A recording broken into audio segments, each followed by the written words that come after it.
Bagaman masaya sa pangkalahatan, may gulo pa rin at basagang pa nga ng bote sa Wata Wata Festival sa San Juan. Limitado na rin ang lugar ng basaan kung saan may hinimatahi. Nakatutok si Oscar Oida. Basaan dito, basaan doon. Wala ngang sinisino ang tubig na isinasaboy bilang bahagi ng Wata Wata Festival sa San Juan. Pero kung dati no man's land ng San Juan para sa mga ayaw mabasa, dehins na ngayon. Mula 7 AM hanggang 2 PM na lang ang ginawang basaan at nilimita lang sa loob ng itinalagang basaan zone ang Pinaglabanan Road mula N. Domingo hanggang P. Guevara at ang paligid ng Pinaglabanan Shrine. Bawal din ang paggamit ng mga maduming tubig at anumang bagay na nakakasakit. May ipinatupad ring liquor ban. Yung basahan po dito sa San Juan, mas solid po ngayon kasi wala na tayo sa mga kalsada. Hindi na tayo makapag-istorbo ng mga mga papasok. Walang perwisyo yung papunta sa trabaho, yung iba may emergency, etc. etc. Yun lang. Masaya, hindi magulo katulad last year kasi wala sa Boy Dila. Ang viral na ginawa ni Boy Dila noong nakaraang taon, nagbigay mukha sa pagmamalabis noon ng mga nambabasa. Ang dahilan ng paghihigpit ngayong taon. Ang mga lalabag sa mga patakaran, tinakdaan ng 5,000 pisong multa at hanggang 10 araw na kulong bilang parusa. Right now, as of 2 PM, wala pa hong kahit isang violation in terms of nakipagbasaan outside the basaan zone. Mahigpit man, umapaw pa rin ang saya ng pambabasa, lalo't naglagay pa ng pool sa gitna ng basaan zone. Mayroon ding pa-dunk tank at pa-concert. Meron pang street dance competition na literal na mainit ang laban. As in, literal na sa sobrang init niya. May mga nanghina, nahilo at hinimatay pa. Hindi rin pinalamig ng basa ng init ang ulo ng ilang kabataan na nagkagulo at nagkabasagan ng bote. Kaya may nasugatan. Ang dahilan, nagkabatuhan umano ng water gun. Sa dami ng pulis, agad namang naawat ang gulo at binigyan ng lunas ang nasaktan. Oh, may nahuli! May nahuli! Yung mga nadawit, tinurn over na sa DSWD. Karamihan po sa kanila ay hindi po taga San Juan. Chinek namin, they're not from our city. Again, sa lahat po ng mga gustong makiisa sa aming kapistahan, welcome na welcome po kayo. Ang aking panawagan lang po, huwag naman tayong manggulo. Sa kabila nito, naniniwala ang City Hall na naging matagumpay pa rin ang Wata Wata Festival ngayong taon. Lahat ng naging observations po natin ngayon, lahat ng naranasan natin ngayon, we will evaluate, we will process. In fact, in the next few days, I will call for a meeting amongst all the department heads involved. I-assess natin kung ano ba ang mga pwede pang i-improve for next year. Para sa GMA Integrated News, Oscar Oida, nakatutok, 24 oras. Tinawag ng Pangulo na bagong konsepto ng drug war ang pagkakasabat sa mga drogang pinalutang sa dagat na aabot na ngayon sa bilyon-bilyong pisong halaga. Wala anyang dumanak na dugo sa labang ito. Nakatutok si Ivan Mayrina. Sa tanggapan ng PIDEA sa Quezon City, pinakita sa Pangulo ang mga drogang literal na nalambat ng mga mangingisda sa dagat ng Zambales, Pangasinan, Ilocos Region at Cagayan at isinuko sa mga otoridad. Ang kabuuan nito, 1,530 kilos at nagkakahalaga ng 9.5 billion pesos ayon sa PIDEA. Lahat-lahat ay in the last 3 years, we have been able to interdict 62 billion pesos worth of methamphetamine na nahuli natin, which is the largest considering the time that we are putting it under the 3 years lamang. I say with much confidence na noon, mas maraming namamatay pero kukunti yung nakukuhang volume ng droga. Yun ang comparison at yun ang data natin. Nang inspeksyonin ng Pangulo ang droga kanina, sinabi niyang malaking perwisyo at pinsala at maraming buhay ang masisira kung napa sa kamay ng mga drug dealer at napunta sa mga drug addict. Ang ganitong pagsabat ng droga sa bansa, isa sa mga haligi ng ibinida niyang bagong konsepto ng war on drugs. We do it in a peaceful way. It has been described as a bloodless war on drugs, and that is what we are aiming for. Sasaksihan ng Pangulo ang pagsira sa mga droga sa Kapas Tarlac bukas sa prosesong tinatawag na thermal decomposition. 12 oras itong isasalang sa incinerator at pagkatapos ito i-check pa ito ng mga chemist ng PIDEA para tiyaking hindi na mapakikinabangan pa.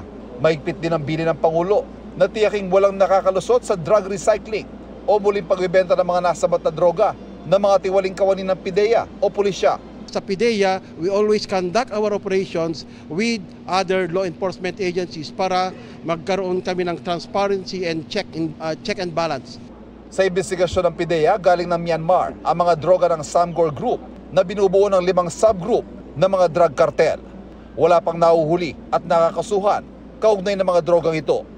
Para sa GMA Integrated News, Ivan Mayrina, nakatutok, 24 oras. Higit pa sa memorable experience sa loob ng bahay ni Kuya, puno ng pasasalamat ang Shukla, duo ni na Shuvi Entrata at Clarice de Guzman sa nabuong friendship na nadala nila sa outside world. Ang fan si Clarice, sinupresa si Shuvi at ibinyahe ang kanyang parents mula sa Cebu. Makichika kay Aubrey Carampel. Overwhelmed with emotion si ex-PBB housemate Shuvi Entrata sa pa-homecoming sa kanya ng Sparkle GMA Artist Center. Sinalubong siya ng kanyang fans. Naroon din ang kanyang friends na sina Sky Chua at Roxy Smith, pati na ang kanyang TDH suitor na si Anthony Constantino. Pati na ang kanyang parents. Ang fans daw ng kaduo niyang si Clarice de Guzman ang nag-sponsor ng pamasahe nila at mga kapatid ni Shuvi para makaluwas ng Manila mula sa Cebu. Hindi ko alam anong gagawin ko ng pagpapasalamat kasi pera po yung binigay nila talaga na pagpapalipad. And nakita ko po ulit yung mga magulang ko after missing them so much inside the house. At nang makita ang kanyang papa at mama. Masaya lang po ako na natutupad na po ang pangarap naming dalawa. Pinangarap lang po kasi namin to ni Mami before yung ganito po na pag-welcome sa akin, hindi ko po alam na mamahalin po ako ng ganito. Alam naman natin kung ano yung pinaglalaban kami, alam namin yung mga sakripisyo niya, natutuwa kami sa kanya, tsaka proud ako. Natalo man siya sa PB, panalo pa rin niya sa akin. Nakapanayam din ng GMA Integrated News si Shuvi with her duo Clarice de Guzman. Ikinuwento ng Shukla kung paano nagsimulang mabuo ang kanilang closeness. Lalo't nag-struggle raw si Shuvi nung umpisa dahil isa siya sa pinakahuling housemate na pumasok sa bahay ni Kuya. Parang nakikita ko na medyo somehow na medyo out of place ka, yung malayo ka na hanggang sabi ko, gusto ko siyang nagkwentuhan po kami. Tapos tawa lang kami ng tawa. Nagkasundo po talaga kami. Kaya naman nang pipili na ng final duo si Shuvi, I was sticked with, Sneer. Yung parang sabi ko, kasi yung pag-uusap namin ni Sneer. Pero nung nakita ko silang lahat, my heart really told me na it's Mom. Pinaglaban niya po ako sa mga housemates. The affection really started nung dun ko na-prove yung tumalon ako ng may lapel. Hindi naman po talaga namin pinlano kami magiging final duo. Parang hinayaan lang namin tadhana. Higit sa pagiging duo, nakabuo raw sila ng genuine friendship at pamilya kasama ng iba pang housemates. Kaya ang pinakahuling task nila as house challengers, OA raw talaga sa hirap. Kung alam niyo lang po, nagpa-practice pa ako bago mangyari yun. It was hard for us already. Si Kuya palagi niyang minare-remind na may mission kayo. Ngayong narito na uli sa outside world, tuloy-tuloy ang pag-inspire nila sa fans. Nung na-evict ako, hindi ako yung na-feel ko noon more on happiness kasi excited po ako na lalabas ako na wala nang tinatago buong-buo na malaya. Si Shuvi, feeling meant to be rin ang paglabas na nataon sa pagsisimula ng Encantadia Chronicles Sangre, kung saan gumaganap siya bilang si Veshdita. It's just nice to feel na kasama po ako sa show na yun. Aubrey Carampel, updated sa showbiz happenings. Literal na partners in crime ang aligasyon laban sa nasakoteng kambal sa Pampanga. Magkasabot umano sila sa estafa. Nakatutok si John Consulta. Walang taka sa makahiwalay na operasyon sa Pampanga, ang kambal na partners in crime din umano sa pang-iestafa. Nagtangka pang magtago sa likod ng puno ang isa, habang ang kapatid niya inabutan sa isang nirentahang luxury villa.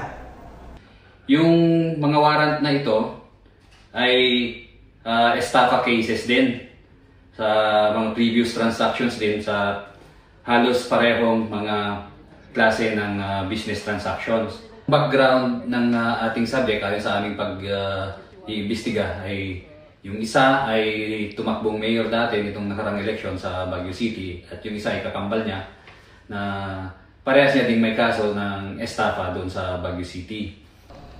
Reklamo raw ng mga biktima. Pinaniwala silang may binibentang property sa Clark ang dalawa kahit hindi totoo.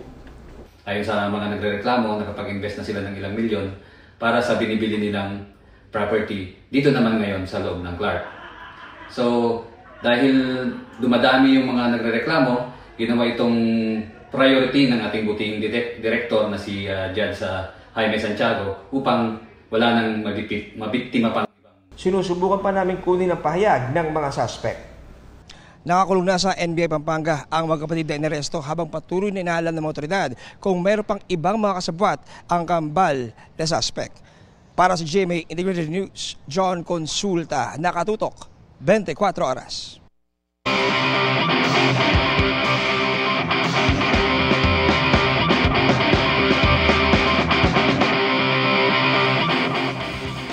Level up ang water filtration na dinevelop ng ilang estudyanteng tampok natin tonight. Hindi lang ito nagpo-produce ng ligtas na inuming tubig. Nasusukat rin ito ang linis, pati acidity at pH level nito. Tara, let's change the game!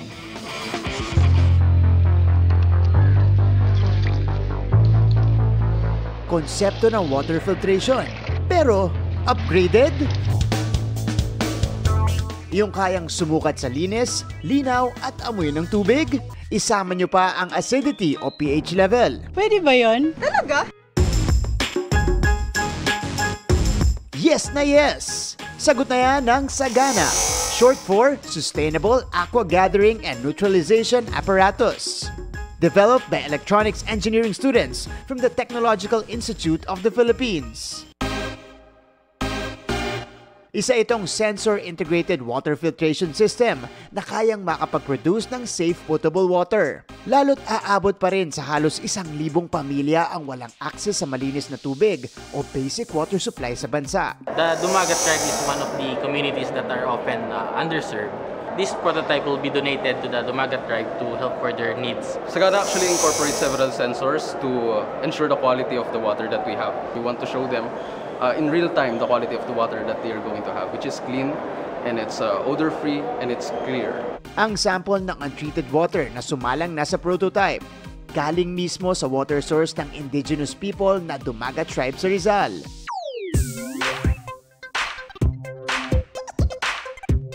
Para simulan itong project Sagana, pupuntahan muna natin itong funnel sa gilid na siyang daraanan nitong untreated water at ilalagay natin siya.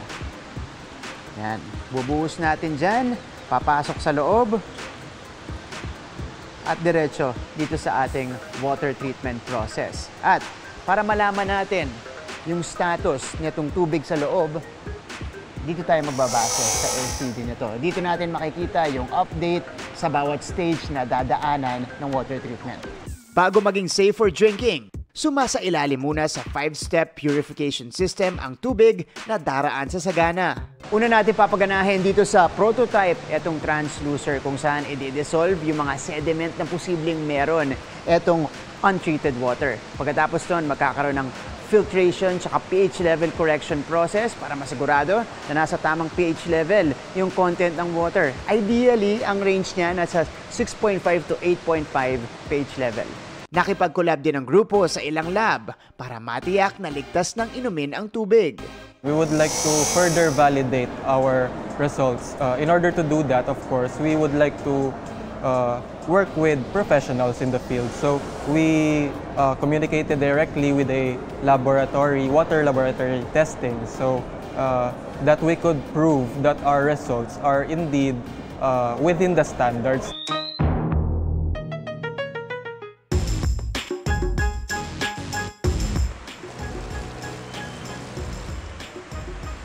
Pagkatapos ng 4 to 5 minutes, safe na inumin itong tubig. It's another game-changing invention na makakaproduce ng safe potable water para sa mga kababayan natin na walang access nito. Para sa GMA Integrated News, ako si Martin Javier. Changing the game!